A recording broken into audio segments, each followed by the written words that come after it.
안녕하십니까? 러빙타임 새벽을 여는 예수 묵상 시간입니다.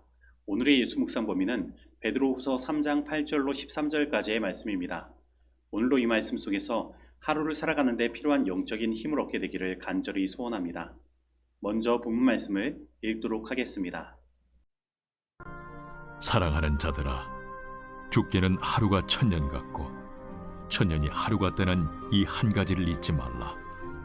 주의 약속은 어떤 이들이 더디다고 생각하는 것 같이 더딘 것이 아니라 오직 주께서는 너희를 대하여 오래 참으사 아무도 멸망하지 아니하고 다 회개하기에 이르기를 원하시느니라.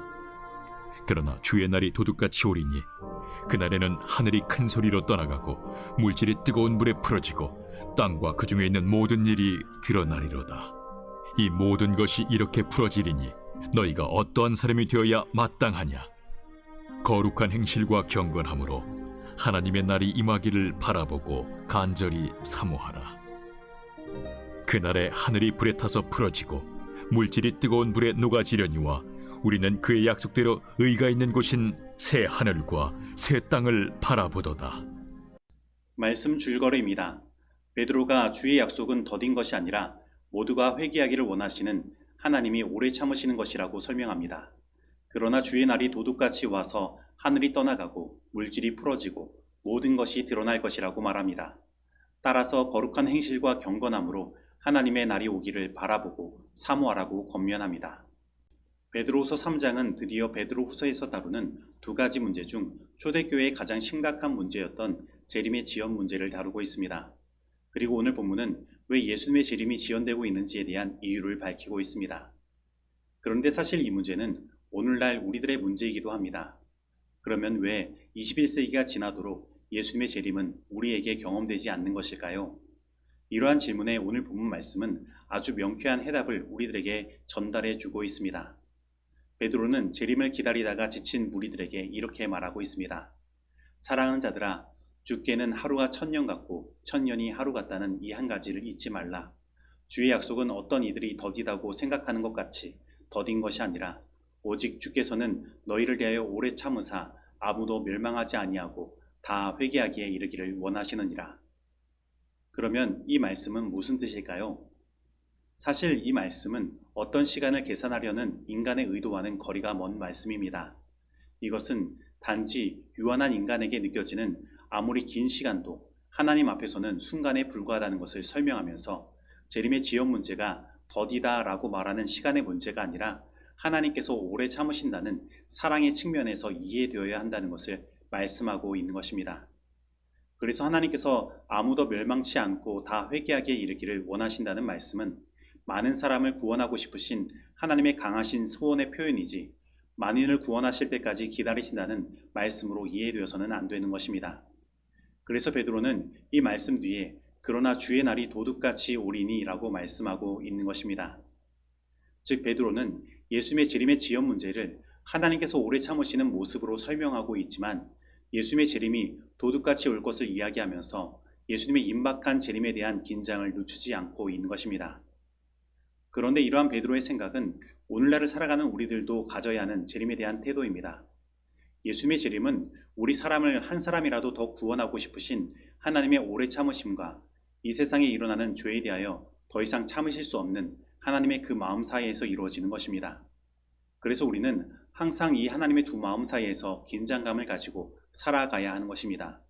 그렇지 않으면 우리는 예수님의 재림을 올바로 준비할 수 없는 것입니다. 만약에 예수님의 재림의 날이 정말로 오래 남았다는 생각이 우리를 지배한다고 한다면 오늘날 우리들의 삶은 굉장히 느슨해지고 세상의 죄악의 홍수에 쉽게 휩쓸리게 될 것입니다. 그러나 그렇다고 하여서 마치 예수님의 재림이 오늘 곧 이루어질 것처럼 엄청난 긴장감 속에서 우리가 매일 살아간다면 우리는 세월이 흐르면 흐를수록 영적으로 쉽게 지쳐버릴 것입니다. 하지만 오늘 우리들의 삶이 우리를 한 사람이라도 더 구원하고 싶으신 그 하나님의 사랑과 죄에 대하여 더 이상 참으실 수 없는 그 하나님의 마음을 인식하고 살아간다면 우리는 하나님의 사랑 속에서 죄에 대한 분명한 경계심을 가지고 예수님의 재림을 준비할 수 있는 것입니다. 그러면 예수님의 재림의 날은 어떠한 날이 될까요? 베드로는 먼저 하늘이 큰 소리로 떠나갈 것을 이야기하고 있습니다. 그런데 이것은 계시록 6장 14절에 하늘은 두루마리가 말리는 것 같이 떠나가고의 말씀과 일맥상통한 말씀입니다. 그리고 여기에서 사용된 떠나가고라는 말은 어떤 시간이 지나간다는 의미에서 지나가고라는 뜻으로 해석할 수 있습니다. 그래서 예수님의 재림의 날은 지금 현재 우리들이 가지고 있는 하늘의 공간적 개념과 시간적 개념이 모두 뒤바뀌는 대변혁의 날이 되는 것입니다.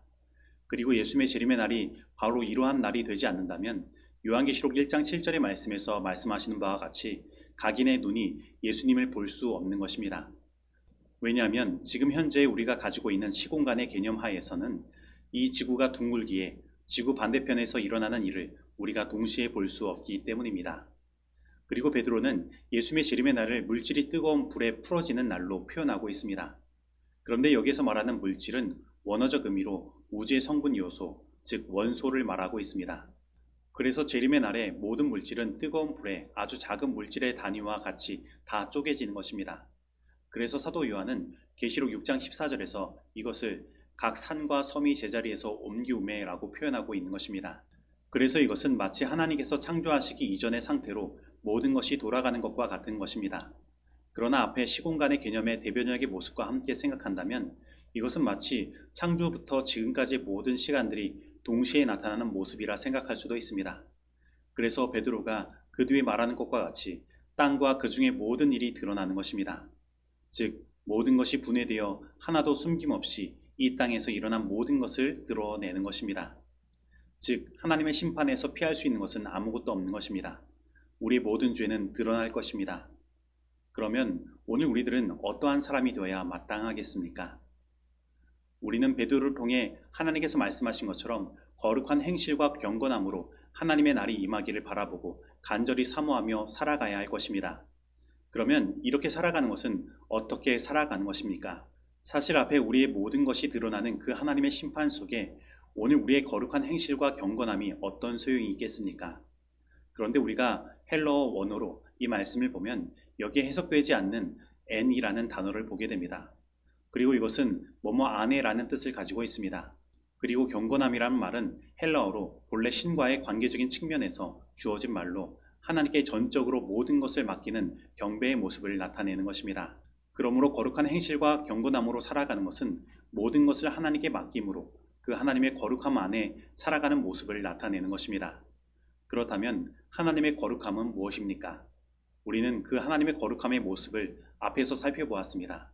하나님은 이 세상에서 한 사람도 더 구원하고 싶어 오래 참으시는 그 사랑을 가지고 계신 것입니다. 이 하나님의 사랑은 세상의 어떠한 사랑보다도 더 뛰어난 사랑으로 거룩하게 구별되는 사랑 자체인 것입니다. 그러나 반면에 하나님 앞에는 그 어떠한 죄도 있을 수 없습니다. 그래서 하나님은 죄를 심판하십니다.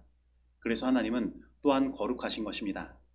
그러면 어떻게 이러한 하나님의 거룩의 양면성 앞에서 우리는 살아갈 수 있습니까? 이러한 하나님의 거룩의 양면성 앞에서 우리를 살아가게 하는 힘은 오직 예수 그리스도의 십자가밖에 없는 것입니다. 왜냐하면 예수님의 십자가는 죄인을 사랑하시는 하나님의 사랑과 죄에 대한 하나님의 증오를 동시에 드러내고 있으며 그것을 충족시키고 있기 때문입니다. 그래서 우리는 예수님의 십자가의 그 사랑으로 하나님과의 올바른 관계를 유지할 수 있습니다. 그래서 그 무서운 심판의 날, 모든 것이 드러나는 그날에도 안전히 거할 수 있는 것입니다. 그리고 그렇기 때문에 우리는 하나님의 날이 임하기를 간절히 바라보고 사모할 수 있으며 하나님께서 약속하신 새 하늘과 새 땅을 바라볼 수 있는 것입니다. 그리고 우리는 이러한 하나님의 사랑과 하늘을 향한 간절한 소망 속에서 거룩한 행실과 경건함을 유지하며 살아갈 수 있는 것입니다. 즉 예수 그리스도의 십자가의 길을 우리도 걸어갈 수 있는 것입니다. 그러므로 오늘 이 시간 우리를 위하여 십자가에 달리신 예수 그리스도를 바라보게 되길 바랍니다. 그리고 예수님께서 주시는 재림에 대한 간절한 소망을 선물로 얻게 되기를 바랍니다. 그리고 오늘 예수님께서 인도하시는 그 길, 곧 십자가의 길로 나아가게 되기를 바랍니다. 형제들아, 우리는 세계 곧 천사와 사람에게 구경거리가 되었노라. 너희가 어떠한 사람이 되어야 마땅하뇨? 거룩한 행실과 경건함으로 하나님의 날이 임하기를 바라보고 간절히 사모하라. 하나님의 성품을 드러내기 위하여 거칠에만의 기독교에 의해 우리 자신과 교회와 세상을 속이지 않기 위하여 우리는 개인적으로 하나님을 잘 알아야 한다. 만일 우리가 하나님과 교제를 나눌 것 같으면 비록 우리가 회중에게 결코 설교하지 않을지라도 우리는 하나님의 복음을 전하는 목사가 된다. 우리는 자선 행위를 통하여 하나님의 성품을 보여주므로 하나님과 함께 일하는 동역자들이 된다. 교회 증언 6권 13페이지의 말씀입니다. 적용하도록 하겠습니다. 오늘 나는 오늘날까지 지연되고 있는 예수님의 재림 속에서 우리를 향한 하나님의 오래 참으시는 사랑을 느끼고 있습니까? 오늘 나는 예수님의 재림의 날 땅과 그 중에 있는 모든 것이 드러나는 그 심판의 날에 어떠한 사람으로 서 있기를 원합니까? 오늘 나는 하나님과의 올바른 관계 속에서 하나님의 그 거룩하신 품성을 삶 속에 반사하여 드러내는 삶을 살기를 원하고 있습니까? 오늘 이 말씀 속에서 내가 실천해야 할 것은 무엇입니까? 기도하시겠습니다. 하나님 아버지, 오늘 우리들에게 예수님의 재림의 지연에 대한 명쾌한 해답을 주시고 우리를 한 사람이라도 구원하고 싶으신 하나님의 그 오래 참으시는 사랑을 생각하게 하시며 반면에 땅과 그 중에 모든 것이 드러나는 그 심판의 날에 대하여 말씀하시며 죄에 대한 경계심을 가질 수 있도록 우리를 이끌어 주시니 감사드립니다. 하나님, 오늘 우리가 어떠한 사람으로 살아가고 있는지 다시 한번 우리의 삶을 돌아봅니다. 그리고 예수 그리스도의 십자가 앞으로 나아가 다시 하나님과의 관계를 올바로 세우기를 원합니다. 그리고 주님께서 입혀주시는 거룩한 행실과 경건함을 입기를 원하며 우리의 삶 가운데 예수 그리스도의 십자가의 정신이 그대로 반영되어 나타나기를 원합니다. 하나님, 모든 것을 주님께 맡기오니 오늘 우리를 이끌어 주시옵소서. 그리고 주님의 재림의 날을 간절히 사모하며 이 땅의 모든 죄악이 끝이 나는 그날과 새하늘과 새 땅을 바라보게 하여 주시옵소서. 예수님의 이름으로 기도드립니다. 아멘.